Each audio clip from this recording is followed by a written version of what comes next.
함께 나눌 말씀은 마태복음 6장입니다. 마태복음 6장 12절과 13절 말씀.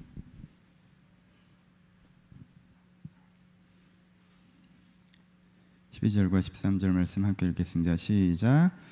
우리가 우리에게 죄 지은 자를 사하여 준 것 같이 우리의 죄를 사하여 주시옵고 우리를 시험에 들게 하지 마시옵고 다만 악에서 구하시옵소서. 나라와 권세와 영광이 아버지께 영원히 있사옵나이다. 아멘. 안녕하세요. 예수님의 영성 이야기하고 있죠. 예수님의 영성 이야기했습니다. 그래서 우리가 떡으로만 살 것이 아니라 하나님에서는 말씀을 살 것이라는 말씀을 맨 처음 했어요. 그래서 여러분들에게 돌보심의 은혜도 필요하지만, 돌보심의 은혜도 너무나 필요하지만 그만큼이나 여러분들의 내면을 바꾸는 은혜가 필요하다. 우리가 근데 육신의 떡이 필요한 만큼이나 어떤 면에서는 그 이상 영혼의 떡이 필요하다는 이야기로 시작했습니다. 그러면 내가 내면적으로 어떤 사람이 되어야 되느냐라고 할 때 팔복으로 우리가 그림을 그렸죠. 팔복의 사람, 이런 사람이 되어야 된다. 그래서 내가 어떤 사람이 될 것인가에 대한 이상형을 가져야 된다라고 말씀을 드렸어요. 그럼 우리가 어떻게 그런 사람이 되어갈 것이냐라고 할 때 우리가 기도해야 된다고 말씀드렸는데, 기도에는 100가지 방법이 있습니다. 기도에는 너무너무 다양한 기도들이 있어요. 하지만 그 중에 주기도문의 기도 소개를 드리고 있습니다. 그래서 지난주 이번 주 2시간만 말씀을 좀 나누려고 그 주기도문 기도를 소개를 드리고, 아주 자세하게는 제가 전에 했던 주기도문 설교를 좀 참조해 주시라고 말씀을 드렸습니다. 그래서 오늘 두 번째 시간입니다. 그래서 그 주기도문이 크게 세 부분으로 나눠져 있는데 두 번째 부분은 건너뛰겠습니다. 그건 예전 설교로 대처를 할 거고요.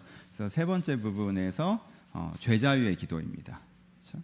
죄를 사하여 주옵고 시험에 들게 하지 마옵시며 악에서 구하시옵소서 하고, 죄, 시험, 악으로부터 내가 벗어나길 바라는 기도가 이제 주기도문의 3분의 1이거든요. 죄자유의 기도인데 오늘 이 기도에 대해서 함께 나누도록 하겠습니다. 여러분, 그러다 보면 이제 죄의 의미를 먼저 이야기를 해야 돼요. 그래서 많이 드렸던 말씀이지만 다시 한번 드릴게요. 죄의 의미. 그러니까 죄라고 하는 것은 기준의 문제이죠. 어떤 기준에 의해서 이것이 틀렸다라고 하는 거예요. 그러니까 우리가 가장 착각하는 게 뭡니까? 사회적인 의미에서의 죄와 영적인 의미에서의 죄는 의미가 좀 다를 수밖에 없겠죠. 사회적 의미에서의 기준은 무엇입니까? 사회적 의미에서 죄라고 할 때 기준은 다른 사람에게 피해를 주는 것이죠. 사회라고 하는 곳이 여러 사람이 더불어서 살아가는 곳이잖아요. 그래서 더불어 살면서 서로 상부상조하고 상호작용을 해야 이 사회가 아름다운 곳이 되는데, 거기에 있는 구성원 하나가 다른 사람한테 피해를 준다고 생각해봐요. 그러면 이 사회의 틀 자체가 깨질 수 있는 거란 말이에요. 그래서 사회적인 의미에서는요, 다른 사람한테 피해를 주면 죄예요. 그렇죠? 그게 너무너무 중요한 기준입니다. 뭐 이게 법제화 돼 있건 안 돼 있건 그건 디테일한 문제이고, 기본적으로 사회적인 기준에선 다른 사람한테 피해를 주면 그건 죄입니다. 그럼 영적인 의미에서는 무엇이 죄일까요? 영적인 의미에서는 무엇이 기준일까요? 여러분, 영적인 의미에서 다른 사람한테 피해를 주는 게 죄일까요? 아니, 그건 사회적인 의미에서 얘기할 때고, 사회적인 의미에서 얘기할 때고, 영적인 의미에서는 내 영혼에 피해를 주면 죄예요. 당연하잖아요, 그렇죠? 영적인 의미에서는 내가 내 영혼을 회복하고 진정한 나 자신으로 살아가야 하는데, 내가 내 영혼을 회복하지 못하게 내 자신을 잃어버리게 나 아닌 내 모습으로 살아가게 하는 걸 죄라고 얘기하는 거예요. 그러니까는 지향하는 바에 의해서 기준이 세워지고 그 기준에 의해서 죄가 나타나는 거잖아요. 그러니까 여러분들 일반적인 용어랑 착각하시면 안 돼요. 내가 다른 사람한테 피해 준 적 없어. 그럼 교회에서는 그거 그렇게까지 중요한 건 아니에요. 사회에서 하시는 얘기고. 난 다른 사람한테 피해 안 주는 선한 사람이야. 사회적으로야 그렇죠. 그래서 교회에서 옆에 사람 피해 주라는 뜻은 아닌 거 아시죠? 그렇죠? 근데 우리가 영적인 관점에서는 그거는 우리한테 핵심은 아니라는 거예요. 영적인 관점에서는 뭐가 죄예요? 내가 나 자신으로 살아가지 못하는 것, 못하게 하는 것들, 내가 내 자신을 살아가지 못하게 하는 나의 선택, 나의 습관, 나의 생각, 나의 패턴, 이런 게 죄예요. 왜? 그런 것들 때문에 여러분들이 여러분의 자신을 잃어버리고 나 아닌 모습을 나라고 착각하며 살아가잖아요. 그 세월이 얼마나 아까워요. 그러니까 내가 나를 공격하는 거란 말이에요. 그래서 어떻게 해요? 영적인 죄에서 우리가 자유함을 구하는 것이겠죠. 그렇죠? 이 죄에 대한 인식을 가지셔야 됩니다. 자주 말씀드리는 거지만 또 반복하는 건, 우리가 일반적으로 그 용어를 쓰기 때문에 많이 헷갈려서 그래요. 다시 한번, 이거는 뭐 다른 얘기지만 강조하면, 그래서 사회적인 죄와 영적인 죄의 차이를 좀 인지하고 계신 게 좋아요. 그걸 인지를 못하면 우리가 말씀을 읽다가도 오해하고 서로 가운데 대화하다가도 오해하고 설교를 들으면서도 오해할 때가 있거든요. 그래서 사회적인 죄와 영적인 죄의 제일 큰 특징, 제일 많이 오해하시는 부분 중에 하나가 뭡니까? 사회적인 죄는요, 나와 나의 죄를 분리하면 안 돼요. 그건 진짜 이렇게 되는 거예요. 내가 다른 사람한테 피해를 줬어. 미안해. 근데 그건 내가 한 게 아니라 내 안에 죄가 한 거야. 이런 소리 하면 환장합니다, 여러분. 절대 내가 한 거예요.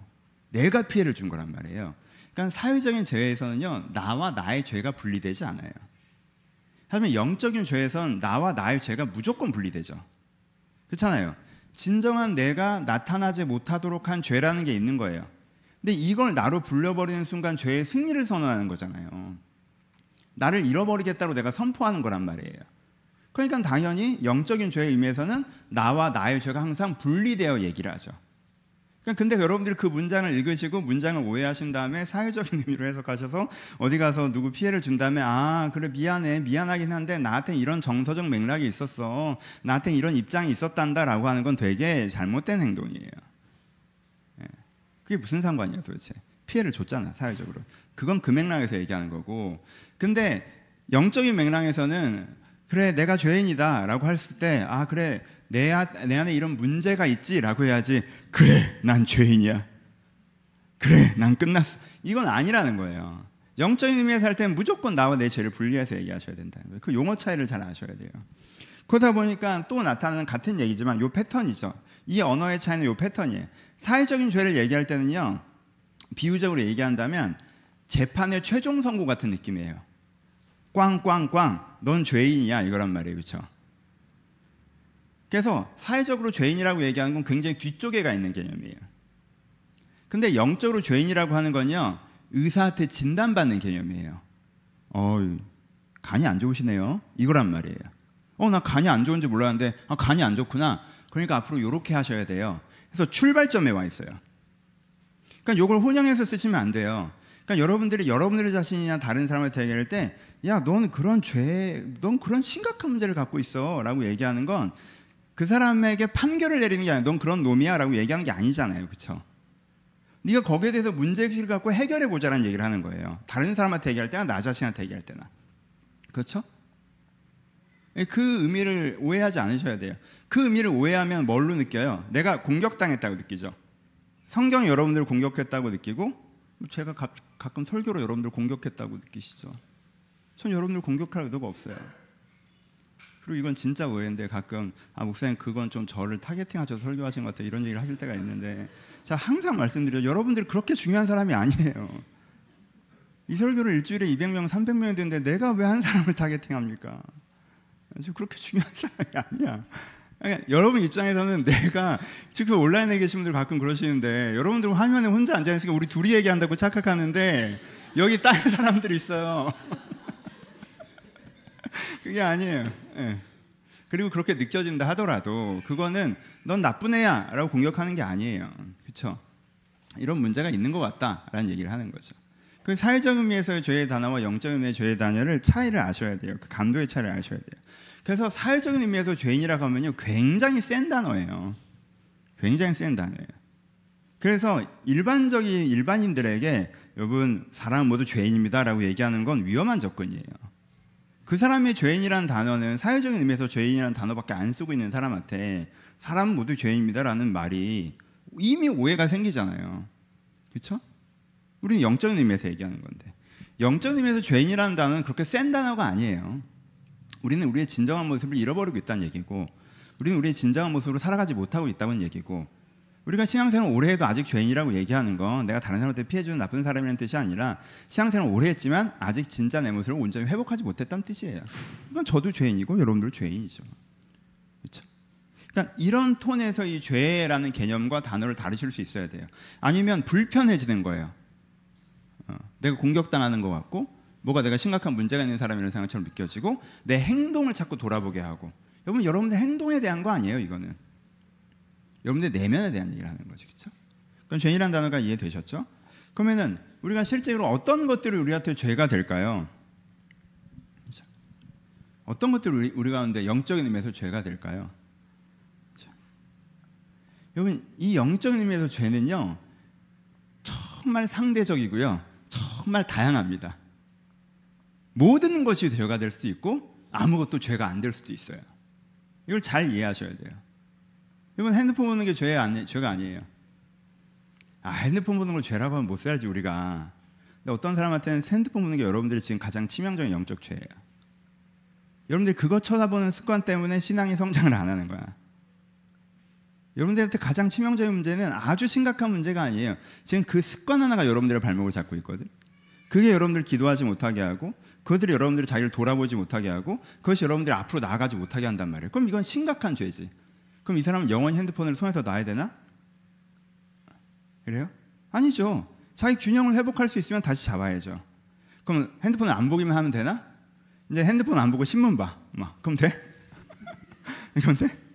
아무 의미 없죠. 무슨 말인지 아시겠죠? 그러니까 도덕적이고 규율적으로 접근하시면 안 된다는 거예요. 영적 죄는. 이 역동과 역학을 이해하셔야 돼요.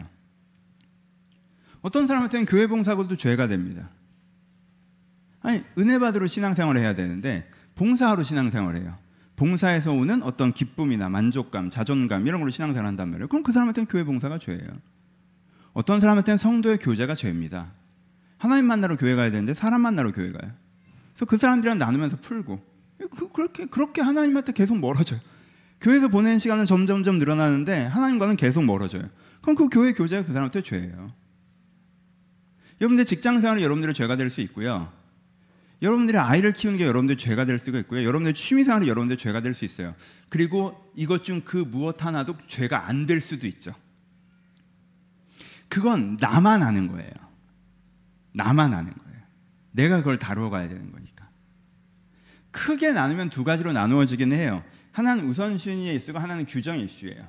우선순위의 이슈는 무엇입니까? 지금 얘기했던 것 같은 거예요. 스마트폰이라든가 취미생활이라든가 가정생활이라든가 직장생활이라든가 교회생활이라든가, 그 무엇인가가 내가 하나님을 바라보고 영혼의 구원을 받고자 하는 영적 서정보다 더 우선시 되어서 이 자리를 빼앗으면 그게 죄가 되는 거죠. 그렇죠? 아무리 좋은 것이라고 해도 죄가 될 수 있어요. 우선순위가 엉킨 순간. 이게 우선순위의 죄죠. 또 하나는 뭐예요? 규정의 죄예요. 내가 그걸 나라고 정의해버리는 거. 여러분, 내가 사회적으로 참 착한 사람이에요. 그 사람들의 착한 사람이라는 내 평가를 들은 다음에 난 이런 평가를 받는, 난 사람들한테 잘하는 좋은 사람이야 라고 내가 나를 정의하잖아요. 그럼 이 사람은 자기 영혼으로 들어갈 수 있어요, 없어요? 이걸 이미 나라고 정의를 해버렸는데, 사람들한테 좋은 평가를 받는 나를 나라고 정의를 해버렸어. 그럼 자기가 내면에 깊이 들어서 자기 자신을 찾을 수 있어요? 없죠. 어떤 사람은 자기가 갖고 있는 기본 정서를 자기 자신이라고 정의해요. 내가 요즘 한 10년째 상황이 불안해. 그래서 내가 갖고 있는 기본 정서가 불안이야. 그래서 가만히 어떤 자극을 주지 않고 내 마음을 들여다보면 거기 뭐가 있어? 불안이 있어. 그럼 나는 누구야? 난 불안한 사람이야. 그걸 자기 자신의 정의로 사용하죠. 그걸 우울인 사람도 있고.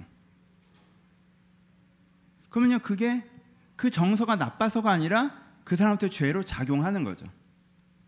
내가 갖고 있는 사회적인 직업, 성공, 위치, 난 이런 사람이야, 난 이 정도 되는 사람이야 라고 하는 순간 그 사람 자기의 내면으로 들어가서 자기를 찾아갈 수가 없죠. 그럼 그 사람의 사회적 위치가, 사회적 정의가 그 사람의 죄가 되는 거예요. 내가 이게 나야 라고 규정해버리는 것, 그것이 하나님 앞에서 찾은 영적인 내 모습이 아닌데, 그것이 내 감정에 대한 것이나 내 욕망에 대한 것이나 내 사회적인 것에 대한 것이나 난 누구야? 난 이걸 원하는 게 나야, 이걸 갖고 싶은 게 나야, 이런 식으로 정의해버리는 거. 그럼 그 사람은 진짜 자기 내면으로 들어갈 수가 없잖아요. 왜? 내가 정의한 나가 나의 자리를 꿰차고 있기 때문에. 그래서 죄는 크게 두 가지 맥락이에요. 하나는 우선순위의 이슈, 내가 하나님을 알아가는 것보다 더 중요한 것들이 켜켜이 쌓여있는 것. 또 하나는 뭡니까? 또 하나는 내가 이걸 나라고 이미 규정해버려서 나를 찾아갈 이유가 없어지게 만드는 것. 이 두 가지가 아무리 좋은 것이라고 해도 여러분들에게 죄로서 작용합니다. 그렇죠? 죄가 무엇인지 이해하셨죠? 죄는 여러분들의 영혼에 해로운 게 죄예요. 그럼 구체적으로는 무엇이 있습니까? 100가지, 1000가지, 10,000가지가 있기도 하고 아무것도 아니기도 합니다. 하지만 이런 두 가지 패턴을 말미암아 여러 가지가 여러분들에게 죄가 될 수 있어요. 그러니까 어떻게 하셔야 돼요? 죄를 죄로 구별하셔야 되죠. 그렇죠? 세 번째 하나 더 얘기하죠. 그럼 우리가 죄에 대해서 갖는 태도는 뭘까요? 이걸 잘 하셔야 돼요. 제가 여러분들이 죄에 대해서 갖는 태도는 기본적으로 뭔지 아세요? 죄를 보호하는 것입니다. 여러분 지금 나한테 감각되기로 이 죄라고 규정하는 것은 현재 내가 감각하는 나의 생각이고 나의 욕망이고 나의 감정이고 나의 태도이고 나의 습관이잖아요. 이건 나란 말이에요. 지금 내 죄가 나로서 감각된단 말이에요. 그러니까 내가 거기에 대해서 어떤 태도를 가질 수밖에 없어요? 이 죄를 보호하는 태도를 갖죠. 무엇으로부터? 주로부터. 여러분 인간은 하나님으로부터 뇌의 죄를 지켜내기 위해서 강아지 품듯이 이렇게 안아가지고 어떻게든 얘를 지켜주려고 합니다. 저도 마찬가지.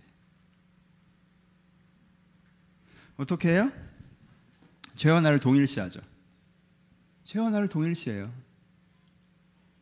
이 죄가 나예요. 내 생각이고 내 감정이고 내 욕망이고 내 습관이고 그렇죠? 내 태도는 이게 나예요. 근데 이 죄에 대해서 동일시되어 있잖아요. 그럼 이게 나라고 동일시되어 있는데 이걸 공격해요. 이게 잘못됐다고 얘기한단 말이야. 그럼 나는 거기에서 어떤 태도를 갖겠어요? 그렇죠? 보호하는 태도를 갖죠. 그냥 세 가지 방식으로 나눠지겠죠. 하나는 뭡니까? 합리화하는 거예요. 공격하는 대상을 설득하려고 하죠. 그것이 하나님이라고 상정한다면 하나님을 설득하려고 해요. 하나님, 생각하시는 것보다 별 문제 없습니다. 별 문제 없어요, 하나님. 제가 스마트폰 보는 거, 제가 사회적 위치로 제가 별 문제 없어요, 하나님. 제가 별 문제 없어요. 그게 그렇게 문제가 안 돼요, 하나님. 하고 하나님을 설득하려고 그래요. 사실은 자기 자신을 설득하는 거죠. 하나님이 그 부분에 대해서 문제의식을 주셔도 내가 어떻게? 아니야. 큰 문제 아니야. 하고 내가 나를 설득해서 합리화시켜버리죠. 그래서 하나님께서 조명하신 것, 하나님께서 주신 찔림을 무시하죠. 그렇죠?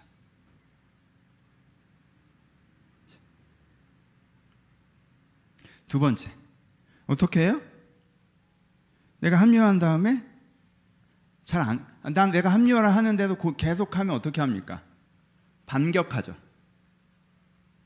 그럼 사람은 공격당하면 처음에 아니야 잘 지나가요 라고 하다가 공격하지 마세요 가세요 라고 하려고 하다가 계속 공격한다고 느끼면 어떻게 해요? 반격해야지.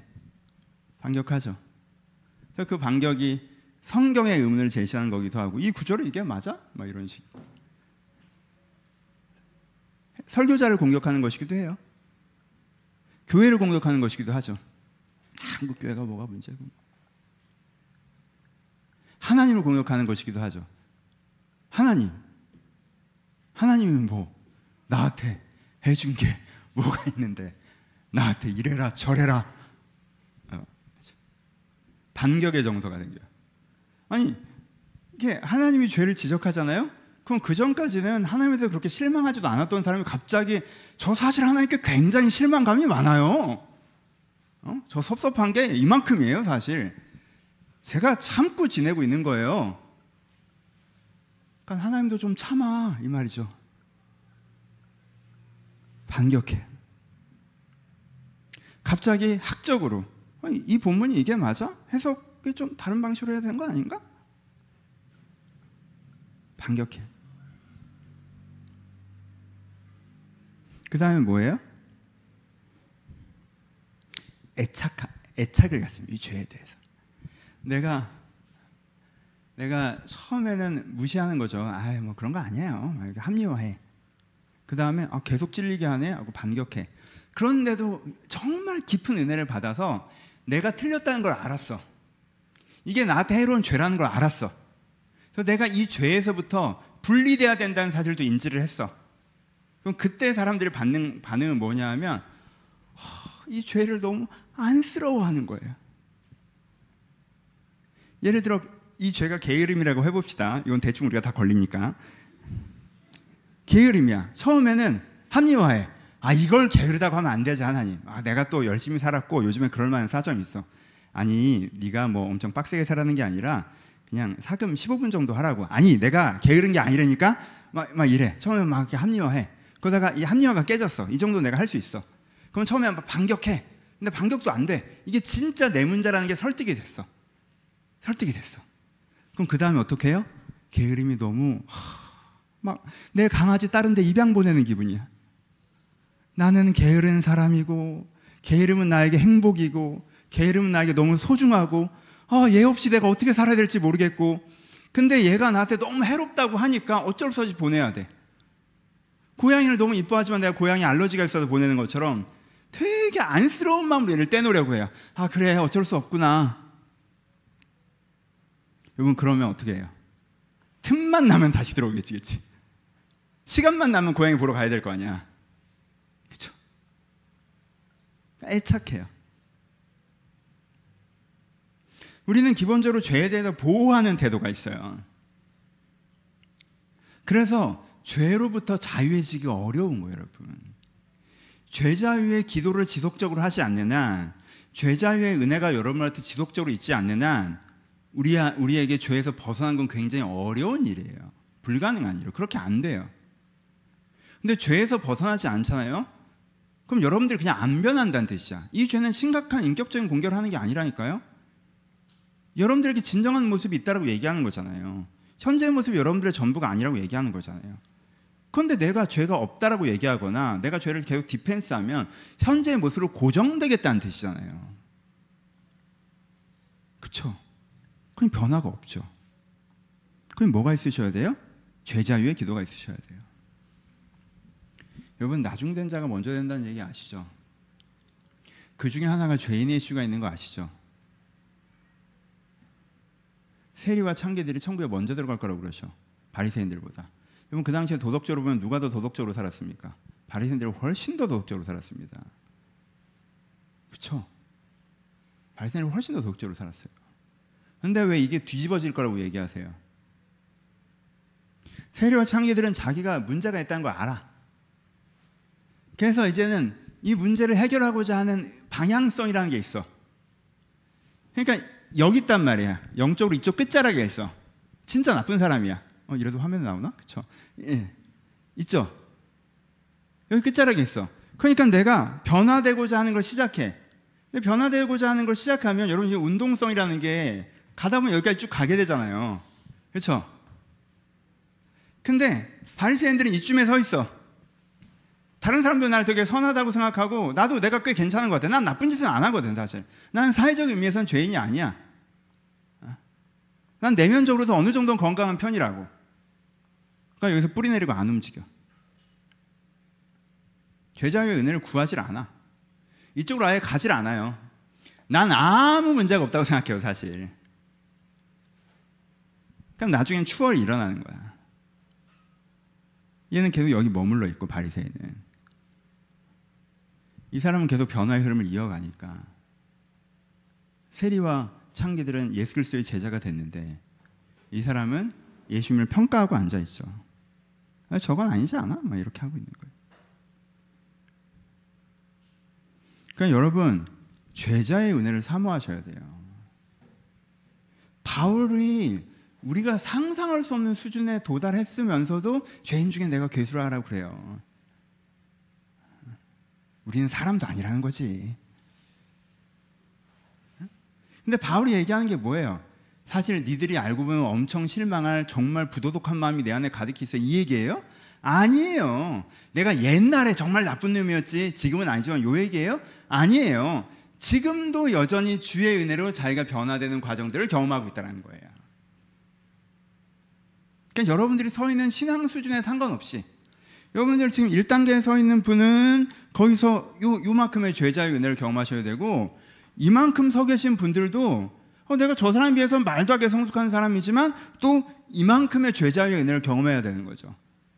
그 방향성이 성장이 변화가 우리 가운데 계속 있어야 돼요. 그래서 주기도문에 들어가 있잖아요. 3분의 1의 분량을 들여서 예수님께서 우리 가운데 기도를 가르치셨는데 영접 기도할 때 한 번 죄사함의 기도를 해라고 한 게 아니에요. 주기도는 항상 우리가 기도하는데 네 기도의 3분의 1은 어디에 투자돼야 된다? 죄자유의 기도에 투자되라고 얘기했어요.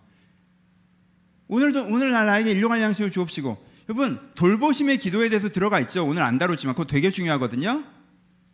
여러분, 올라가시는 파일을 꾸준히 들으시다 보면 옛날에 또 나와요.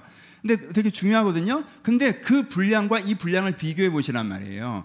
예수님의 무게감에서는 돌보심의 기도를 위해서 네가 기도해야 될 분량과 뭐 때에 따라 다를 수 있겠지만 평시에는 분량과 네가 죄자유 위해서 기도를 해야 되는 분량을 생각할 때 거의 3배를 투자하게 하시잖아요. 그러니까 여러분, 그만큼 죄자유의 은혜에 대해서 지속적으로 기도하셔야 된다는 거예요. 여러분, 믿음의 눈을 가지세요. 지금 내가 감각하기엔 이게 나갔죠.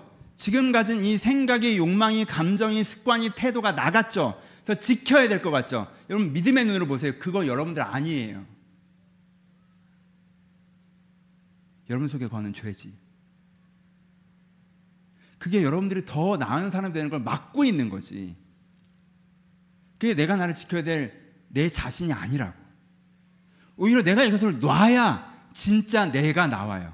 더 멋있는, 더 아름다운, 더 자유로운. 그 믿음의 눈이 있으셔야 돼요. 그럼 여러분 어떻게 하셔야 돼요? 찔림에 겸손하십시오. 주가 주신 찔림에 겸손하세요. 진짜 그 TV에 나오는 김종국이라는 분이 계시는데, 그럼 이렇게 운동을 하시면서 웃으세요. 미친 사람 같아. 아, 맛있다 그러면서 웃어. 통증을 못 느끼는 인간일까? 아니죠. 통증에 대해서 재의미부여가 되어 있는 거죠. 아, 이게 내가 근육이 성장하는구나. 아무 통증도 안 느껴지는 건 내가 성장하지 않는 것이지만, 내가 여기에 이렇게 압박감을 느끼는 건 내 근육이 성장하는 시점이구나 느끼는 거잖아요. 그렇죠? 여러분, 영혼의 찔림이 그런 거예요. 영혼의 찔림이라는 건 여러분들 한심한 인간이라고 얘기하는 게 아니에요. 여러분들이 부족하다고 얘기하는 게 아니에요. 여러분, 여러분들이 전보다 훨씬 나은 인간이 돼도요, 찔림은 또 와요. 이 정도 왔네? 오케이, 그럼 무게를 올려보자. 넌 더 괜찮은 애니까. 나는 사실 이 부분도 네가 좀 찔리고 고쳤으면 좋겠어. 사실 그 부분도 쫙 이렇게 되면 넌 더 괜찮아지거든. 그게 뭐 원래 하나님께서는 처음에 문제적인 부분부터 다뤘잖아요. 사회적으로도 문제가 되는 부분부터 다루어 나가시잖아요. 아무래도. 근데 어느 지점에서 이건 사회적으로는 문제가 안 되고, 그렇지만 이거는 너랑 나만 아는 건, 네가 좀 더 깊이 있는 인간이 되려면 이 부분도 좀 해결돼야 된다라는 부분에 딱 찔림을 주신단 말이에요. 그러니까 뭔가 새로운 찔림이 왔을 때, 이제까지는 거기에 안 찔렸는데 어느 날 기도하는데 거기서 그 부분이 좀 찔려라고 했을 때, 오, 뭐야, 나 성장하는 거야, 이렇게 생각하셔야 돼요. 도약점이구나 지금 내가. 하나님께서 이제까지 한 번도 건드리지 않으셨던 부분을 건드리신다라고 할 때, 내가 그것을 도약점으로 받아들이고 하나님의 그 문제를 풀어가려고 하셔야 돼요. 그걸 비난과 공격으로 받아들이잖아요. 그래서 그럼 보호하게 되겠죠. 반격하게 되겠죠. 합리화하게 되겠죠. 애착하게 되겠죠. 그럼 오히려 뒤로 물러나죠. 그러니까 그때 반응을 잘 하셔야 돼요. 여러분 하나님께서 주신 찔림에 기뻐하며 반응하십시오. 찔림이 영 없다 지금 몇 년째. 그럼 둘 중에 하나예요. 여러분들 마음의 청결한 수준에 이르렀던가, 난 근처에도 못 가본, 아니면 성장하기를 멈췄던가. 여러분들이 다른 그 무엇인가로, 여러분들이 갖고 있는 도덕적 수준으로, 여러분들이 갖고 있는 사회적 수준으로 이 정도면 괜찮은 인간이지 라고 스스로를 정의하셔서 거기 멈춰있기 때문일 수 있어요. 찔림은 우리 가운데 계속 있어야 돼요. 어떤 면에서는 그것이 우리가 영적으로 살아있다는 증거예요. 그러니 하나님께서 요즘에 나의 어떤 부분을 회복해 나가시려고 하는지 찔림으로써 감각하시고 그 부분을 고쳐나가고자 하는 기대와 희망으로 영혼의 반응들을 해나가시길 바랍니다. 그럼 우리가 죄자유의 기도를 어떻게 해야 되는 걸까요? 이제 구체적으로 기도에 대한 얘기를 해보도록 하겠습니다. 여러분 이제 이미 그 오해가 다 풀리셨을 거예요. 죄자유의 기도는 죄의 책임으로부터의 자유가 아니라는 거 다 이제 이해가 되시죠? 일반인들이 하는 가장 큰 오해가 뭡니까? 사회적인 죄로 이해를 하니까 죄에서 자유해진다는 건, 아니 네가 사고를 치고 감옥은 안 가는 거야? 네가 사람 때리고 보상금은 안 주는 거야? 네가 나쁜 짓은 안 했는데 책임은 안 지는 거야? 이렇게 오해들 하시죠. 여러분, 죄 자유는 죄의 책임으로부터의 자유가 아니죠. 죄 자체로부터의 자유죠. 그렇죠? 아시죠?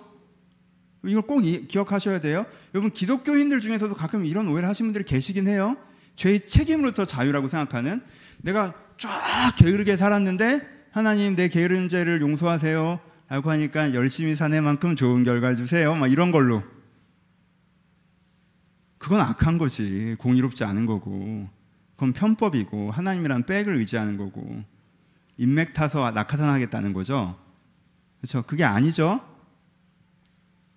내가 나쁜 짓을 해서 문제가 많이 생겼는데 하나님, 제가 이제 그거 잘못했다고 할 테니까 하나님께서 알아서 수습하세요, 죄에서 자유하게 해주세요, 이거 아니죠? 그런 사람은 또 그래요. 그렇게 안 돼요. 그런 게 아니에요. 그 죄로부터 자유해지는 거예요. 이제부터 내가 이럴 마음과 생각과 의지와 패턴이 사라지는 거. 그렇죠? 그 죄 자체가 나한테 뜯겨져 나가는 게 죄에서 자유해지는 거지, 죄의 책임과 죄의 결과로부터 자유를 바라는 건 그건 좋은 마음이 아니죠. 그리고 보통 죄의 책임과 죄의 결과로부터 자유해지길 기도하는 사람들은 하나님 다시는 안 그럴게요 라고 말하지만 거짓말인 걸 자기도 알고 하나님도 알죠. 다 그럴 거면서, 또 그럴 거면서, 자기가 또 그럴 걸 다 알고 있으면서 하나님 다시는 안 그럴게요, 내가 이제까지 이렇게 잘못해서 벌려놓은 것만 수습을 해주세요 라고 얘기해 준 거잖아요. 여러분, 그런 오해가 이 정말 수준 높은 죄자유의 기도를 되게 천박한 기도인 것처럼 바꿔놓은 거예요. 죄자유 기도는 정말 수준 높은 기도잖아요, 여러분. 그래, 영혼을 깨끗하게 해나가는 기도란 말이에요. 내면의 성숙을 만들어가는 기도고. 근데 그걸 되게 도둑의 논리, 그렇죠? 그런 식으로 기도하는 사람한테 예수님께서 뭐라고 하셨습니까? 성전을 강도의 구렬로 만들지 말라고 하셨죠. 그 사람들이 어떤 마음으로 제사 드리러 왔어요? 예수님께서 왜 그걸 다 업고 내쫓으셨습니까? 밖에 나가서 죄 다 지은 다음에 양 한 마리 가지고 와서 제사 딱 드리면 오케이, 이제 난 죄의 책임에서 자유해졌다, 내가 나쁜 짓을 했지만 나쁜 일이 일어나지 않을 거야, 이거 한 거죠. 그래서 예수님께서 내쫓으신 거잖아요. 그럼 이거 강도의 구렬이라고. 강도의 구렬이 뭡니까? 강도의 소굴이에요. 강도의 소굴이 뭐예요? 강도가 안전해지는 곳이죠. 옛날에는 도적대들이 지금처럼 치안이 좋지 않았기 때문에 막 동네 가서 도둑질하고 어디까지만 도망가면 경찰도 못 들어와요. 포졸들도 못 들어와.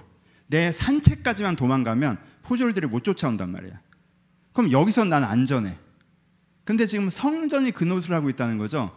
너는 현장에 나가서 나쁘게 살았으면서 그냥 성전에 나와서 하나님 나 양 한 마리 드렸어요 라고 얘기하면 너한테 아무런 나쁜 일이 안 일어날 거라는 생각하는 건, 그건 성전을 강도의 구렬로 만드는 거라는 거예요. 그렇죠? 물론 여러분들이 진짜 회개하고 이제부터 수습을 해나가려고 할 때 하나님께서 여러분들과 함께 그 책임을 져 나가실 거예요. 하나님과 함께 수습하실 거예요. 여러분들의 과거의 잘못이 여러분들의 미래를 발목 잡지 않을 거예요. 여러분, 이번 주 시편에 그 구절이 나와요. 너무너무 좋은 구절이 나와요. 여러분들 과거와 여러분들 미래를 발목 잡지 않는다고. 근데 그거랑 이거는 다른 거예요. 이 얘기를 하는 건 아니죠. 그렇죠? 그거 아니에요. 오해 푸셨죠? 그러면 죄자유의 기도는 어떻게 하는 거냐? 하나님 잘못했습니다, 다시는 안 그러겠습니다, 그러니까 그 책임에서 내가 벗어나게 해주세요. 오케이, 이제 괜찮을 거야, 이거 아니에요. 그럼 어떻게 하는 거냐? 죄자유의 기도는요, 이 단계를 깊이 경험하는 거예요. 나의 죄를 사하여 주셨고, 나의 죄를 사하여 주셨고, 나의 죄를 사하여 주셨고 하는 가정에 첫 번째 뭐가 와야 돼요? 죄를 인식하게 하는 조명의 은혜가 와야 돼요. 여러분, 기도하기 전에 여러분들한테 그럼 여러분들이 갖고 있는 죄는 뭐예요? 라고 얘기하잖아요. 그럼 보통 사람들은 자기의 사회적 단점을 툭 얘기합니다. 왜? 우리가 사회적 자아로 살기 때문에. 그래서 제가 좀 게으르죠. 제가 좀 약간 템퍼 문제가 있어요. 막 그래서 직장에 사람들 좀 짜증내고 그러는 것 같아요. 제가 좀 불안이 많고 뭐 두려움이 많죠. 이런 식으로 여러분들이 불편한 거나 여러분이 갖고 있는 사회적 단점을 딱 내놓거든요. 근데 여러분 기도해 보시잖아요. 지금 하나님께서 얘기하신 건 전혀 다른 것일 때가 많아요. 전혀 다른 것일 때가 많아요. 그건 보통 여러분들 불편의 기준이나 사회적 자아의 기준이잖아요. 근데 하나님이 보시기에는요, 저는 진짜 감정 컨트롤 잘 안 되는 게 문제예요. 저는 성실하지 않은 게 문제예요. 그런데 하나님이 보시기에는 그건 됐고 핸드폰이나 그만 봐. 이러실 수 있어요? 지금 네 문제는 그게 아니야. 지금 네 문제는 네 기도 시간을 스마트폰이 잡아먹는 게 네 문제야. 이럴 수도 있어요. 그렇죠? 됐고, 이 정도면 됐지. 어깨 줄여. 이러실 수 있어요. 이 정도면 나 괜찮은 사람 아닌가? 야, 너 그 어깨 줄여. 너 그 어깨 안 주는 것 때문에 네가 지금 진도를 못 나가. 이런 걸 수 있어요. 그러니까 기도해 보면 하나님께서 건드시는 분은요 전혀 달라요. 그래서 저도 이 기도를 하잖아요. 가끔 진짜 이게 막 상처 나서 이 피부가 벗겨진데 뭐가 딱 닿는 것처럼 진짜 따끔할 때가 있어요. 정말 합리화하고 싶고 그게 딱 느껴지는 순간 무조건 디펜스가 딱 나가는 그럴 때가 많이 있어요. 물론 이제는 한 테마가 오면 그거 갖고 몇 달 이상 같은 부분이 반복되니까 이제 나중에 나도 안 따끔하고 그렇죠, 알아요, 이렇게 하긴 하는데, 처음에 그게 딱 조명됐을 때 내가 그걸 내 문제라고 생각하지 않고 합리화되어 있는 상태에서 그게 딱 조명될 때 따끔할 수 있지. 처음에 인지해요. 이게 내 죄구나. 이게 나를 성장시키지 못하게 하는구나. 그 다음에 설득이죠. 얘기했잖아요. 합리화가 있다고. 하나님께 그게 죄야라고 하셔도 하나님께 이걸 죄라고 생각하시는구나 라고 하는데, 내 논리에선 하나님 근데 있잖아요 하고 내 논리가 나가고 뭔가 이게 납득이 안 되는 부분들이 있을 수 있거든요. 근데 그게 충분히 나한테 설득되어지는 과정이 있어요. 이게 진짜 내 발목을 잡고 있구나. 이게 진짜 문제구나. 이거 안 고치는 게, 이걸 못 고치는 게 내가 앞으로 나가지 못한 이유구나 라고 하나님 앞에 나를 충분히 설득하시는 과정이 있단 말이에요. 그리고 그 다음에 뭐예요? 죄와 나를 분리시키는 과정이 있어요. 여러분, 이게 진짜 이게 내 진짜 문제였구나라고 충분히 설득은 됐는데, 죄와 내가 동일시돼 있잖아요? 그러면은 거기서 뭐가 와요? 자책이 오죠. 자기연민이 오죠. 디프레스가 오죠. 그래, 나는 한심하다. 이렇게 가죠. 여러분, 여러분들의 죄를 얘기하는데 여러분들이 그 죄에 대해서 평가랑 여러분들 같이 연동되잖아요? 여러분, 제일 중요한 부분이 안 돼요. 이거 구별돼야 돼요. 죄와 내가 동일시되면 안 돼요. 그것은 내가 아니라 내 속에 거하는 죄다. 로마서 7장의 바울의 관점을 여러분들이 꼭 가져가셔야 돼요. 그러니까 난 더 괜찮은 사람인데 이게 문제구나. 분리되셔야 된다고. 포인트 아시겠죠? 그러니까 내가 그것이 내 문제구나라고 인정하는 순간 뭔가 되게 디프레스 되잖아요. 뭔가 의기소침해지잖아요. 거기서 기도 끝내시면 큰일 나요. 그건 안 하니만 못해. 차라리 죄인지를 모르고 지는 거예요. 이거는 수술하겠다고 까놓고 갑자기 멈춘 거야. 어쩌자고. 그럼 어떻게 해? 하는 이때 내가 분리가 돼야 돼요. 그건 내 속에 거하는 죄다. 내 문제 중에 하나야. 나 그걸 이거는 내가 아니야. 이게 분리가 돼야 돼요. 이게 세 번째. 그리고 네 번째가 뭐예요? 죄가 미워져야 돼요. 여기까지도 분리를 했는데도 내가 사랑하는 고양이 이제부터 게으르게 못 사는 건가? 내가 평생 얘를 얼마나 아꼈는데 내 돈 내가 받는 사회적인 인정 내 취미생활 내가 쓰던 삶의 방식 내가 저 갖고 내 마음을 지켜왔었는데 내가 힘들 때도 내가 저 방법으로 극복했는데 애착이 남아있으면 금방 집 나가 내가 돌아오듯 돌아옵니다. 그게 싫어져야 돼요. 진짜 저 습관이 날 발목 잡았구나. 저 생각이, 저 감정이, 저 패턴이 이제까지 진짜 내가 나로 살지 못하게 발목을 잡은 거구나 하고 그게 미워져야 돼요. 죄를 미워하는 마음이 들어야 돼요. 그게 다 그 마음까지 오잖아요. 그럼 마지막에 뭐가 있어야 돼요? 계속 죄를 끊을 수 있는 의지력이 와야 돼요. 나의 힘이 되신 여호와예요.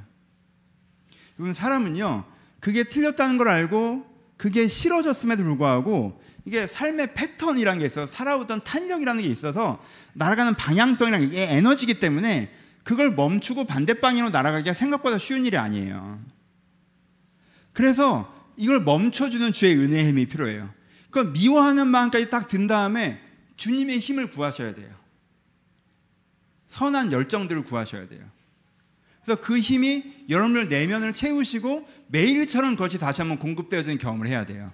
그래서 그것을 일정한 기간을 끌고 가야 돼요. 그러면 그것에 대해서 계속 죄자유의 기도를 하지 않아도 그분에서 이제 온전히 풀려나는 지점이 있죠. 그래서 그 지점을 누리고 이제 몇 달 살다 보면 또 하나님께서 요거 낫다고 또 딱 찌르면 이제 그거 갖고 또 이렇게 막 뜯고 막 이렇게 하고 또 하는 거고. 그러면서 계속 성장하는 거예요. 얼마나 좋아. 그렇게 한 두세 바퀴만 해보십시오. 여러분 인생을 결정적으로 발목 잡고있는 죄의 문제 두세 가지만 고쳐봐요. 그럼 하나 고칠 땐 여러분들이 알잖아요. 세 개 고치면 여러분 주변 사람들 다 알아요. 얘가 변했어. 이 말 나와요. 얘가 변했어. 정확하게 뭐가 바뀌었다고는 못하겠지만 사람이 바뀌었어.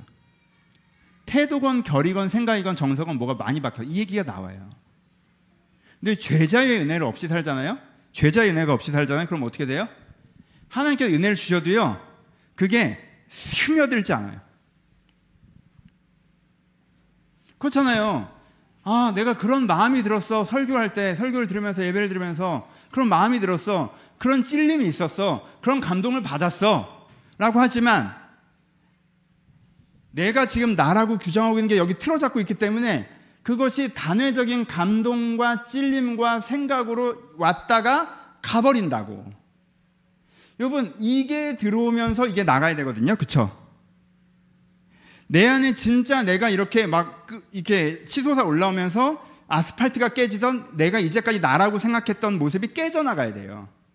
그래야 진짜 내가 드러나는 거란 말이야. 아스팔트가 깨지고 흙이 다시 나타나는 것처럼. 근데 진정한 내가 나를 느꼈는데 이 아스팔트를 이게 엄청 두껍게 나가지고 이제 내가 나를 눌러버려. 그럼 이게 안 깨지죠. 그쵸? 그러니까 죄자의 은혜가 없으면 은혜의 감동에 대해서 얘기를 하는데요. 그래서 깊은 나눔을 하면 신앙이 있어 보여. 신앙이 있고 사람을 보면 안 느껴져. 나눔을 하면 정말 은혜로운 스토리가 나와요. 얘가 아는구나. 하나님의 사랑을 아는구나. 하나님의 사랑을 믿는구나. 얘 안에 진정한 회개가 있구나. 주를 위해 살고자 하는 진심이 있구나. 깊은 나눔을 하면 나와. 삶을 보면 안 보여. 그러면 그 사람은요, 그게 3-4번 반복되잖아요. 그럼 그 감동이 와도 둔감해져요. 그 감동이 와도. 왜? 본인도 안 바뀐다는 걸 내가 알잖아. 경험적으로. 그거 어떻게 하셔야 돼요? 내가 하늘에 계신 우리 아버지요 라고 해서 은혜를 찾으셨잖아요. 그러면 동시적으로 뭘 해야 돼요? 죄에서 사하여 주시옵고 라고 내 안에 아스팔트를 깨트려야 돼요. 그래야지 이게 여기에 자리를 잡는다고. 그러니까 이 주기도문이 양방향적으로 이루어진단 말이에요. 맨 앞에 하늘에 계신 우리 아버지요가 오면서 내 죄를 사하여 주시옵고가 돼야 되는 거죠. 그렇죠? 그때 지속적인 변화가 일어날 수가 있어요. 이렇게 하는 거예요, 기도를. 그러면 하나만 더. 그러면 이제 이게 3방향으로 가죠. 처음에는 죄를 사하여 주시옵고죠. 그 다음에 뭐예요? 시험에 들게 말게 하시옵고죠. 그 다음에 악에서 구하시옵소서예요. 여러분, 죄를 사하여 달라는 건 어떤 기도예요? 이미 죄에 빠진 사람이 요거를 풀어달라고 기도하는 거잖아요. 그렇죠? 시험에 들게 하지 마옵시고는. 시험은 죄의 전 단계죠. 뭐가 그럴듯한 생각과 아이디어나 감각과 이런 게 나한테 오는 거야. 근데 저거는 죄의 생각이야. 이건 내 영혼에 해로운 생각과 아이디어가 이렇게 와. 근데 내가 그게 나한테 해로운 건지 모르고 덥석 잡을 때가 있죠. 어떤 상황과 맥락에서 이 정도면 뭐 괜찮지 뭐 하고 덥석 잡을 때가 있단 말이에요. 근데 시험에 들게 하지 마옵시고는 뭐예요? 그걸 알아볼 눈을 달라는 거죠. 이거는요, 죄의 사함을 받은 사람이 하는 경험이에요. 여러분, 내가 아팠어. 아픈 다음에 어떻게 낫는지를 알아. 무슨 약을 먹으면 낫더라고. 3일 걸려. 고생했어. 그럼 무슨 생각이 들까? 애초에 그 병에 안 걸리는 길은 없을까? 그 생각이 들 거 아니에요. 그쵸? 내가 코로나에 걸려서 고생을 했어. 난 근데 코로나를 잘 견디는 편이야. 이제 알았어. 내 몸은 괜찮아. 근데 애초에 안 걸리면 좀 아팠으니까. 그쵸? 애초에 안 걸리면 좋잖아. 그게 뭐예요? 시험 들게 하지 마십시오. 그냥 그걸 올 때 알아볼 수 있게 해달라는 거죠. 아, 이건 시험이야. 이건 나를 흔드는 거야. 거기서 한 걸음 더 나가면 악에서 구하시거든. 악은 악이라는 걸 잘못된 그 가치와 생각과 중심들이죠. 그렇죠? 거기서부터 시험이 나한테 오고 그것을 내가 흡수하면 나의 죄가 되는 거잖아요. 그러니까 사실 악과 시험과 죄는 컨텐츠적으로는 같은 거란 말이에요. 위치의 차이만 있는 거지. 내 속으로 들어오면 죄고 저 밖에 있으면 악이고 나한테 날라오고 있으면 시험이란 말이야. 그렇죠? 같은 거라고. 그러니까 애초에 저 악이 날 시험하지 못하게 하는 거죠. 그렇죠? 거기서부터 내가 다 이렇게 아예 이 기도로 미리 안전망을 치는 거죠. 이건 죄 사함을 많이 받으신 다음에 하시면 돼요. 이미 뭐 날라와서 난리도 아닌데 뭐. 근데 죄 사함을 어느 정도 받으시면 또 시험 들고 또 사함 받고 이럴 필요가 없으니까 인풋을 막은 상태에서 아웃풋을 늘리는 게 좋잖아요. 그렇죠? 그래야지 여기에 공백이 생길 거 아니야. 그러니까는 새로운 죄가 들어오지 못하도록 이것도 하셔야죠. 이러면 여러분 주기도문만 제대로 하시잖아요. 여러분들 더 나은 인간이 됩니다. 더 성숙한 사람이 돼요. 여러분들이 뭐 이것을 통성기도의 방식으로 하시건 묵상기도의 방식으로 하시건 대화의 기도의 방식으로 하시건 상관없어요. 꼭 주기도문의 틀을 갖고 있지 않으셔도 된다고 말씀드렸죠, 지난주에. 하지만 여러분들에게 이 기도가 없잖아요.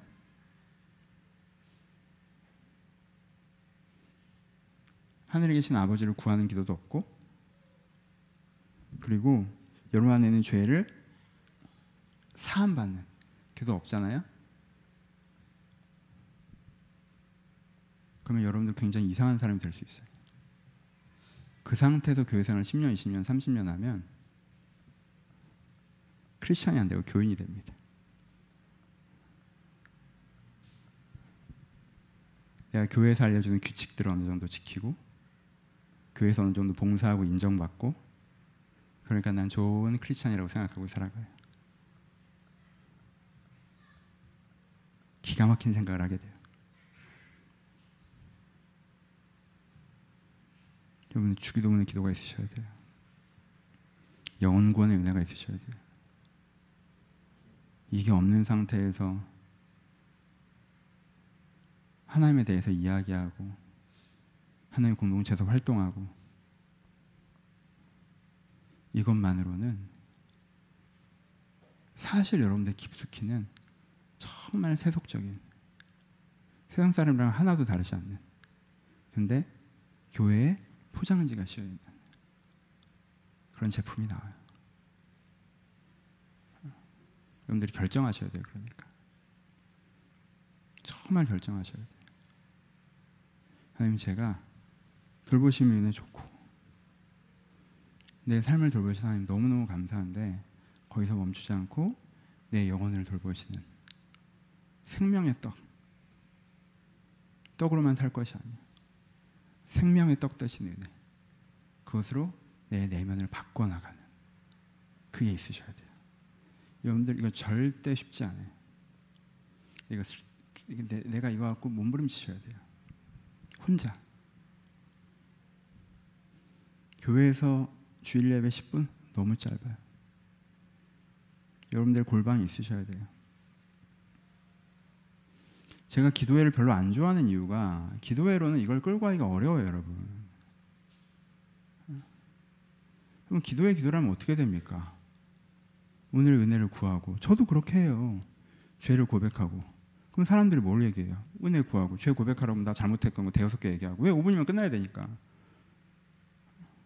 그 다음에 나의 필요한 걸 간구하고 내 주변 사람에서 중보하고 끝. 내 기도가 그 틀에 갇혀서는 이 흐름을 따라갈 수가 없어요. 그게 한국교회 특징인 예배 중심 기도 문화의 한계예요. 저희가 생각하기에. 이건 제 편견인데, 근데 개인의 기도로 이걸 뚫어내셔야 돼요. 개인의 기도로 이걸 뚫어내셔야 돼요. 왜냐하면 그 하나님의 그 세미한 음성을 기도 중에 받으셔야 돼요. 내가 기도 중에 내가 찔림을 받고 문제의식을 갖고 그것들에 대해서 내가 분리되는 경험을 하고, 그때가 다 희열이 있어요, 여러분. 처음에 막 반발심만 들어서 기도를 멈추고 싶은데 기도를 멈추고 벌떡 일어날 때도 많단 말이야. 근데도 계속 무릎을 꿇고 기도하다가 어느 지점에서 이게 내가 아니라 내 속에 거하는 죄다라고 딱 찢어지는 지점이 있단 말이에요. 그래서 내가 막 공격받는 기분이다가 이게 하나님께서 나를 정말 더 괜찮은 사람으로 보시는 거구나 라고 이게 딱 찢어지는 기분이 있어요. 그때 희열이 있어요. 그 죄자의 희열이 있다고. 그리고 내가 이 죄를 싫어하는 마음이 딱 왔을 때 그 기쁨이 있어요. 그 기쁨이. 이걸 경험하시고 이 재미를 느끼셔야 이 죄자의 은혜를 경험하는 거랑 하늘에 계신 아버지의 임재를 경험하고 이러면요, 이게 재밌는 거예요. 이 하나님은 꼭 나에 뭘 해주고 이게 그렇게까지 중요하지 않다고. 이게 제일 재밌는 거예요. 신앙생활은 이게 재밌는 거예요. 이게 재밌는 거라고. 이걸 느끼셔야 돼요. 여러분 정말 제가 2번에 마무리해서 조금 더 사족을 달았지만 이번 계기로 또 설교들은 온라인에서 제가 예정했던 설교들 올라갈 테니까 뭐 설교 주제는 또 다다음 주부터 바뀌겠지만 정말 영혼 구원을 위한 신앙생활, 영혼을 구하는 거는 위도, 기도 한두 번 해봤는데 안 돼요. 안 되지 당연히. 수연자매가 꼬셔갖고 저 클라이밍을 끊었어요. 제가 거액을 투자해서 제가. 그래서 같이 갔을 때는 잘 되더라고. 보니까 선수들이 내가 할 만한 것만 요거 하라고 하고 올라가면 와 잘하시네요 막 이렇게 박수 쳐주고 그래서 내가 잘하는 줄 알고 끊었지. 내가 그냥 지금 무릎 가지고 장난 아니야. 힘들어 죽겠어. 3번 떨어져가지고 이러다 관절 다칠 것 같아. 혼자 하면 잘 안 되죠 여러분. 근데 여러분 그 과정을 지나셔야 돼요. 지나셔야 돼요. 그게 여러분들이 진짜 기도를 할 줄 아는 거예요. 여러분 솔직히 얘기해봐요. 기도할 줄 알아요? 기도할 줄 알아요? 기도할 줄 알아요? 앞에서 기도회 인도하니까 내가 몇 마디 해본 경험 있는 거 대표기도 시키면 이렇게 내가 그거 말고 내가 무릎 꿇고 앉으면 그냥 교회 오래 다녔으니까 그냥 쭉 그냥 앞에 이거 하고 처음에 뭐 감사하고 그 다음에 회개하고 이거 말고 진짜 기도할 줄 알아요? 여러분 여기 기도할 줄 아는 사람 50% 안 돼요. 기도하라고 하면 야 30분 기도하라고 하면 내 기도는 10분밖에 못하니까 30분을 기도할 수 있는 건 뭐야. 막 중보 기도는 엄청 늘어나서 막 우크라이나까지 가고. 기도할 줄 알아야 진짜 신앙이 들어요. 진짜 신앙이. 그거 없으면 여러분들 자꾸 교회 살려고 넘어와. 자 여러분 제 하소연을 좀 해서 죄송한데 제가 왜 남해순 교회를 개척하면서 봉사자리 아무것도 안 만드는 줄 알아요? 왜 제가 여러분들한테 이렇게 교제하지 마 그런 줄 알아요? 제가 개척 첫 해는 어떻게 했습니까? 아예 기억나시는 분들도 있죠. 전 기도하고 말씀 공부 그냥 가라고 그랬어요. 내가 뭐 때문에 그랬을까? 왜 그렇게 내가 극단적으로 갔을까? 내가 왜 이렇게 잘못했을까? 잘못한 거지. 전 기도할 줄도 모르면서 교회 생활 되게 오래 하신 분들, 그래서 교회 생활 잘하기 때문에 자기가 신앙 좋다고 착각한 이들 너무 많이 봤어. 너무 많이 봤어.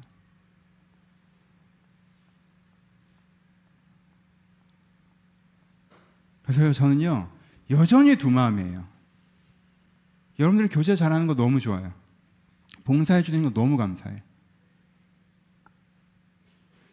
근데 저는 진짜 진심으로 저한테 약속하는데 여러분들이 교제가 너무 잘 돼서 교회 분위기도 너무 좋아지고 인원도 되게 많이 늘어나고 여러분들이 봉사가 너무 잘 돼서 교회가 더 세련돼지고 시스템이 잘 갖춰지고 하는데 우리 교회 교인들이 교인이 되고 있구나 하면 전 다 없앨 거예요. 모이면.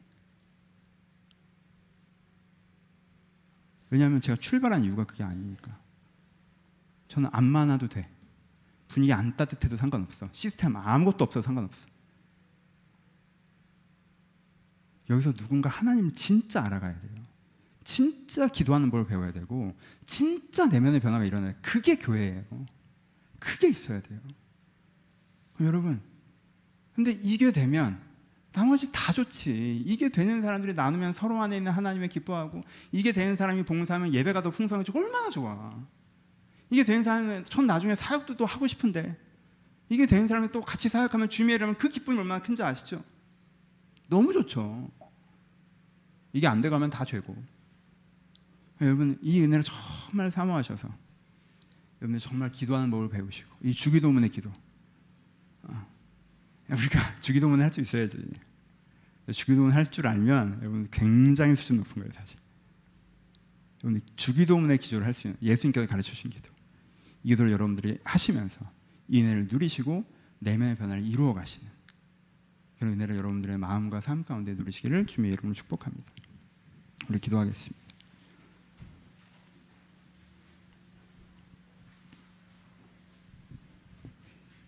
오늘 마음을 한번 들여다보시고 주기도문의 기도, 우리 지난주 이번주 배운 것들 여러분 한번 해보셨으면 좋겠어요. 하늘에 계신 우리 아버지요, 하나님께서 하늘에 계시다는 게 잘 인정이 안 되십니까? 여러분의 상황으로 하나님 자꾸 평가되십니까? 하늘에 계신 우리 아버지, 하나님이 여러분들을 사랑한다는 게 안 믿겨집니까? 그러면 여러분들 아버지요, 여러분들 그런 은혜가 있는데도 내 마음에 다른 것이 또아리 들고 있어 내 마음을 가득 채우고 있습니까? 하나님, 죄에서 나를 사하시고, 여러분들 좀 은혜 받고 제대로 살아보려고 하는데 자꾸 이상한 아이디어와 감각과 그런 것들을 날 다시 흔듭니까? 아버지, 저를 시험에 들게 하지 마옵시고, 여러분들 마음에 가지고 계시는 소원대로, 필요하신 은혜대로 저한테 간절히 주님을 부르면서 우리 주군의 은혜 기도를 함께 기도하기를 소원하겠습니다. 기도하겠습니다. 하나님 아버지, 하나님 아버지, 하나님 아버지, 하나님 아버지, 하나님 아버지, 우리 가운데 영혼구원의 변화가 있게 하여 주옵소서. 우리 가운데 영혼구원의 변화가 있게 하여 주옵소서. 우리 가운데 영혼구원의 변화가 있게 하여 주옵소서. 주님, 죄자의 은혜가 있게 하여 주옵소서. 우리 가운데 죄자의 은혜가 있게 하여 주옵소서. 아버지, 죄자의 은혜가 있게 하여 주옵소서. 아버지, 죄자의 은혜가 있게 하여 주옵소서. 아버지, 내가 나의 죄로부터 자유해지기를 소원합니다. 아버지, 주님께 나를 건지시는 것을 제가 경험하기를 소원합니다.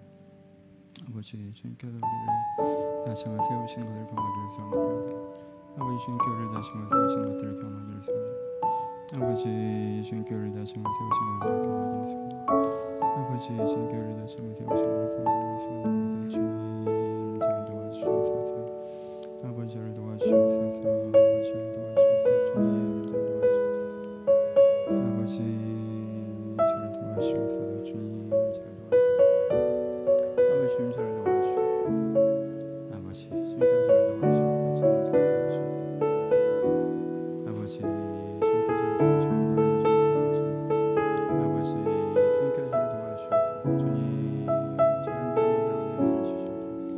한 사람 한 사람 영원의 역사를 하옵소서. 한 사람 한 사람은 영원의 역사를 하옵소서. 진짜 하나님의 은혜를 주시옵소서. 정말 그 은혜가 저희 각 사람에게 있게 하여 주옵소서. 아버지, 정말 그 은혜가 저희 각 사람에게 있게 하여 주옵소서. 아버지, 이 은혜 우리 각 사람에게 있게 하여 주옵소서. 아버지, 이 은혜 우리 각 사람에게 있게 하여 주옵소서. 이 은혜 우리 각 사람에게 있게 하여 주옵소서. 아버지, 이 은혜가 정말 각 사람에게 있게 하여 주옵소서. 이 은혜 우리 각 사람에게 있게 하여 주옵소서. 이 은혜 우리 각 사람에게 아버지, 주여 저를 돌보시고 인도하시고 잡아주옵소서.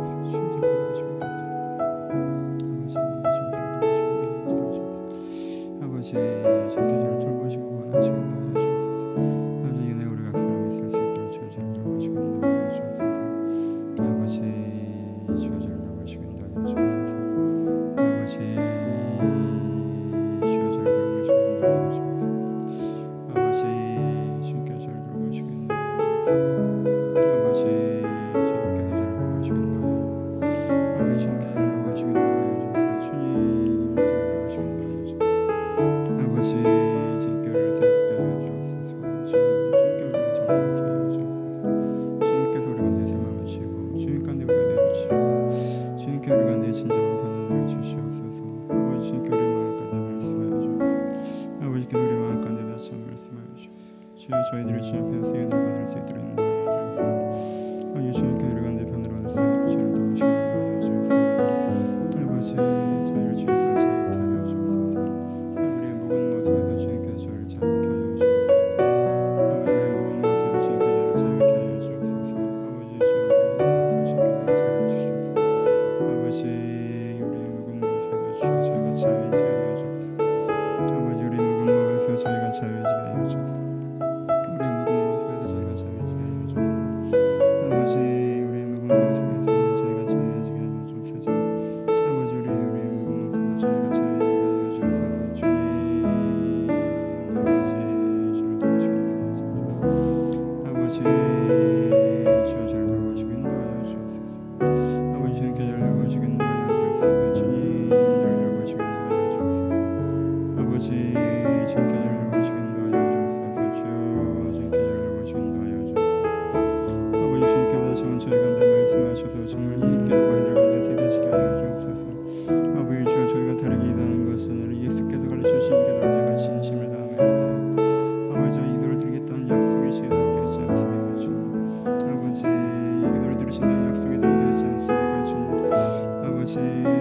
저희 기도 약속이 담겨 있습니다. 주님 아버지 이 기도에 약속이 담겨 있습니다. 이 기도에 약속이 담겨 있습니다. 주님 주님께 약속이 담겨 있습니다.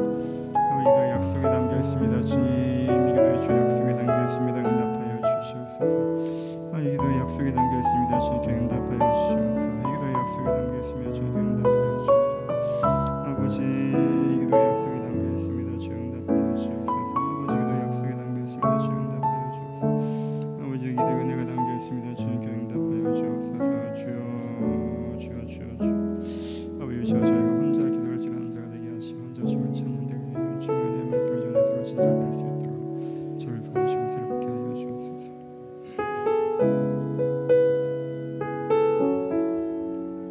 다음으로 여러분들의 개인의 기도 제목들을 함께 기도하겠습니다. 여러분 이 두 가지는 대립되는 게 아니에요. 사람이 떡으로만 살지 않지만 사람은 떡으로 삽니다. 그럼 여러분 주님의 돌보심의 은혜를 구하십시오. 하나님께 여러분을 돌보십니다. 여러분이 갖고 있는 문제들, 숙제들, 여러분 내일 아침부터 고민하실 것들, 그것에 하나님을 초대하십시오. 여러분들의 경제의 문제, 여러분들의 직장의 문제, 여러분들의 건강의 문제, 여러분들의 관계의 숙제들, 여기 하나님 찾아와 주시옵소서. 나를 돌봐 주시옵소서. 여호와 나의 목자시니 내가 부족함이 없습니다. 하나님 내가 지금 가는 길에 이 사망의 음침한 골짜기에서 나를 인도해 달라고 여러분을 갖고 있는 삶의 숙제들을 가지고 주님을 초대하시면서 우리 한 번 같이 기도하기를 소원합니다. 기도하겠습니다. 아버지 개인의 기도 제목들을 가지고 주님 아버지 저희가 인정하여 양식을 구하면서 나아갑니다. 주님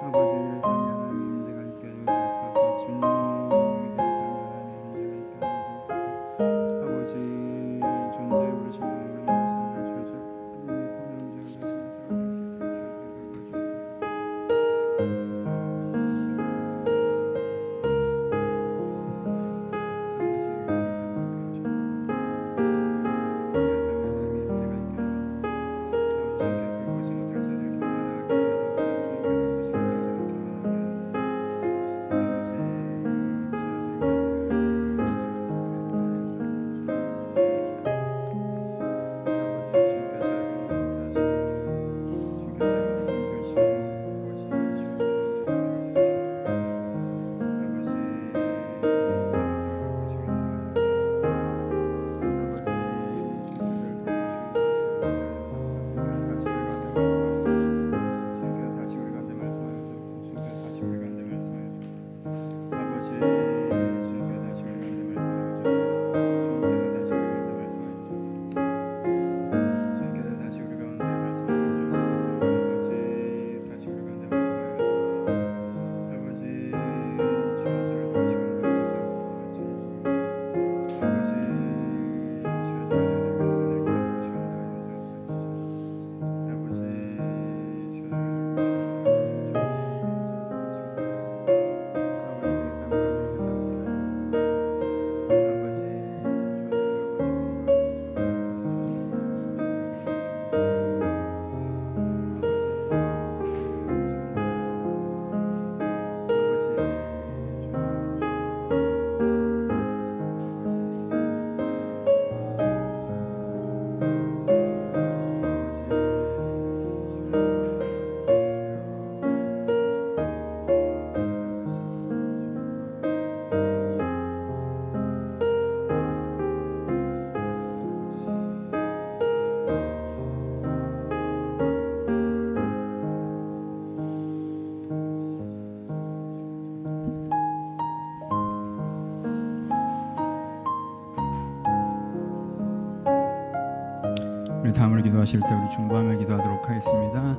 여러분 주변에 영적으로 또 삶의 숙제를 가지고 계신 분들을 기억하시면서 하나님이 이분들의 영혼 가운데 삶 가운데 함께 해달라고 그분들의 이름 불러가시면서 상황들 얘기하시면서 또 한 사람이 아니라 한 지역, 한 문제, 한 이슈, 한 시대적인 숙제들이 여러분 마음에 새겨진다면 그것들을 위해서 우리 함께 중보하며 기도하도록 하겠습니다. 기도하겠습니다. 하나님께서 정말 저희 주변에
아버지, 주님께서 가르쳐 주신 기도로 저희가 기도합니다. 주님께서 이 기도를 저희가 가르치실 때 이렇게 기도하면 응답하시겠다는 약속을 담으시는 것인데 제가 그 약속을 의지하며 주기도문의 기도로 기도합니다. 주님, 저희가 하늘의 아버지를 구할 때 이들 가운데 하나님의 주권과 사랑이 온전히 경험되게 하여 주시옵소서. 저희가 죄자유의 은혜를 구할 때 하나님께서 이들의 죄를 사하시고 시험에 들게 않게 하시며 악에서 구하심을 경험하게 하여 주옵소서. 저희가 그렇게 주님 앞에 기도할 때 내 영혼이 더욱더 자유해지며 제가 하나님 앞에서 더 아름다운 사람이 되어가는 것을 경험하게 하여 주옵소서. 이 구원의 은혜가 우리 가운데 날마다 넘치기를 소원하오며 이제 우리 주 예수 그리스도의 은혜와 하나님 아버지의 사랑하심과 성령님의 교통하심이 하나님을 찾는 모든 자들 가운데 이제부터 영원토록 함께 있을지어다. 아멘.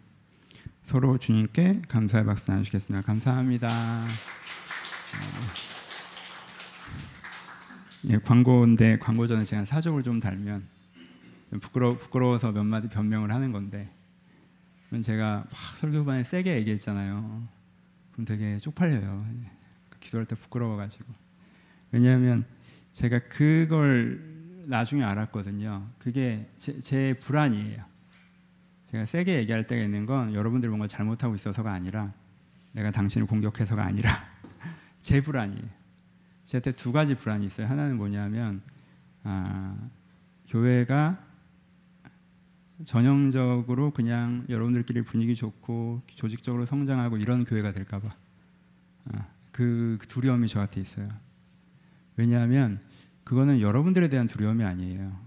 제가 진짜 부끄러운 얘기지만 코로나 이전에 저희 교회가 되게 가족적인 분위기일 때가 있었어요.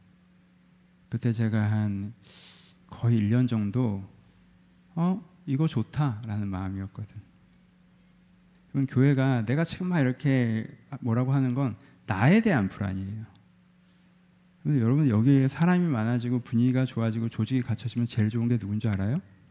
나예요. 그러면요, 그게 딱 되면 내가 여기가 좋사오니가 나와요.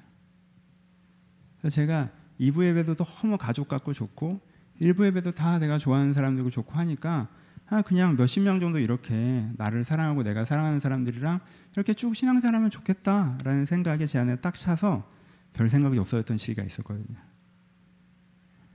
그리고 그때 하나님 나한테 잘라버린다고 그랬어요. 나한테 대체 가능하다고 그랬어요. 그래서 여기가 직장이구나라고 깨달았어요. 집이 아니라 나한테는 고용주가 있고 그분이 나를 인사평가를 하시는구나 라고 깨달고, 그때 제가 뭔가 교회에서 새로운 시도를 시도했었을 거예요. 여러분들 기억하시는 분들 기억하실 텐데. 그래서 제 불안이라는 거 여러분한테 나눠드리고, 그래서 여러분들 저를 의심해 주세요. 가끔은 뭐 이건 너무 잘하죠. 나를 의심하는 건 너무 잘하니까 뭐 또 부탁할 필요는 없을 것 같기도 한데, 여전히 만약에 교회가 조금 더, 이것도 웃기는 얘기지. 그러니까 제가 얼마나 그런 거야. 그래서 내가 그러니까 내가 자신이 없으니까 조금 교회의 제도를 갖고 오거나 모임을 갖고 올 때마다 이러다 그렇게 되면 어떡하지라는 그런 긴장이 저한테 있어요. 그런 긴장이. 근데 이렇게 시작한 이유는 하나님께서 그러지 않을 거라는 마음을 주셨기 때문이었거든요. 그러지 않을 거라는 마음을 주셨어요. 그렇게 잘 되지 않을 거야. 걱정하지 마. 그렇게 잘 되지 않을 거니까 너무 없어도 조금 하는 거니까 그렇게 막 바들바들 떨지 마라는 마음을 주셔서 하는 거예요. 그래서 저는 거기에 대한 깊이 들어가면 평안이 있어요. 그래서 하나님 때에 맞게 이렇게 하신 건 평안이 있는데, 그래도 이제 제 상처이기도 하고 두려움이기도 해서 그런 불안들이 가끔 나온다. 그래서 제가 가끔 막 열정적으로 막 이렇게 너무 과하게 얘기할 때는 성령에 사로잡혀서도 아니고 여러분들이 잘못해서도 아니라 제 불안이 건드려져서 그런다. 이걸 다시 한번 나누고, 하지만 제가 뭐 거의 진심은 아시겠죠. 정말 그렇게 되고 싶지 않은 정말 이 순수하고 아름다운 목사의 마음이 있으니까 그걸 귀히 여겨주셨으면 좋겠습니다. 그래서 혹시 제가 뭐 언성을 높이는데 그렇게 했던 분들이 있다면 사과드립니다. 우리 총무님 나오셔서 광고해 주시겠습니다.